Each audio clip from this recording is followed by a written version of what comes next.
Sederhana kalau persoalan program itu. Jadi kalau Pak Jokowi yakin begitu, programnya itu bagus, ya siapapun pasti melanjutkan. Apa beliau nggak yakin begitu? Apalagi program itu sudah dikunci di undang-undang begitu, dilapis dengan undang-undang. Ini kalau saya melihatnya begitu ya. Jadi apa beliau nggak yakin program-programnya itu? Atau memang ada masalah begitu sehingga ada ketakutan? Apalagi dilapis dengan undang-undang tuh. Di Indonesia ini biasa orang kalau bagus pasti dilanjutkan.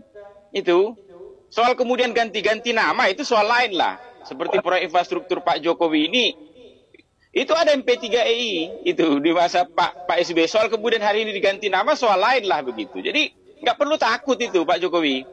Kalau soal program jenengan itu kalau memang bagus, apalagi sudah diikat ya dengan undang-undang begitu, dan partai-partai pendukung jenengan yang banyak ini juga kan masih di parlemen ini semua nanti itu. Jadi slow aja, jadi nggak perlu dalam tanda kutip saya mau cawe-cawe agar program strategi saya itu terus berjalan begitu. Nggak perlu dikawal pun, dengan sendirinya kalau itu bagus ya semua orang akan menjalankan begitu. Oke. Itu dia. Yang kedua, soal fasilitas tadi ya soal fasilitas dan otoritas negara dipergunakan untuk kegiatan politik praktis. Ukurannya gampang itu. Kalau saya ini orangnya terang benderang, saya tidak ingin abu-abu begitu. Jadi hitam putih. Misalnya ketika Pak Jokowi hadir untuk pencapresan Mas Ganjar di Batu Tulis, tepat itu. Itu karena Batu Tulis itu soal pencapresan.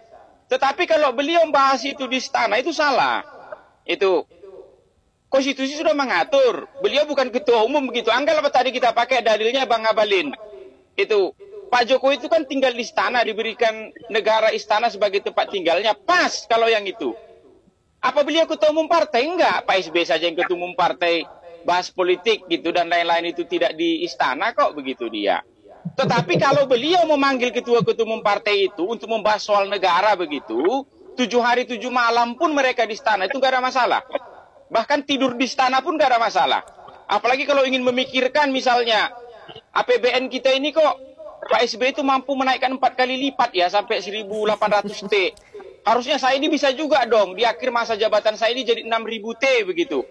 Nah, kalau itu mau dibahas soal negara nih meningkatkan kemakmuran, menurunkan kemiskinan, tidur di istana pun mereka nggak ada masalah.